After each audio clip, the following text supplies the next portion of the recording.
No other discussions could take place on the European security architecture while Russia has a military aggression in the middle of Europe in Ukraine. When the last Russian soldier is leaving Ukrainian territory, then there could be a space for discussion. And the very principled position we've agreed on, and it has already been voiced by Russians and by NATO Secretary General, is that there's no room for any dialogue when it comes to the open door policy and annexability of enlargement.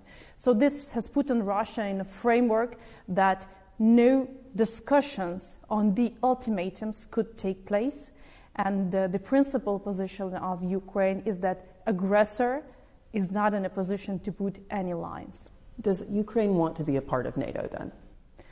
It's absolutely important because you might have heard all around here in Ukraine, in US and in NATO that we all stick to the principle no talks about Ukraine without Ukraine. We do deliver on it. Whenever it's like in a Normandy format, bilateral talks with Russia and US, Russia and NATO, but until Ukraine is not in NATO and EU, it means that still these talks, some of the talks are taking place without Ukraine. And it's absolutely unacceptable because my country is the largest country in Europe. We are already part of the security architecture, of the economic architecture, so it's really time for us to be over the table, and this is the discussions also we are in Brussels. So yes, you guys want to be a part of the NATO alliance? We have to, and I think that this is the best sanctions about any ultimatums, putting a framework to say that Ukraine is ready to become a member of NATO, and it will become a member of NATO in the very upcoming time.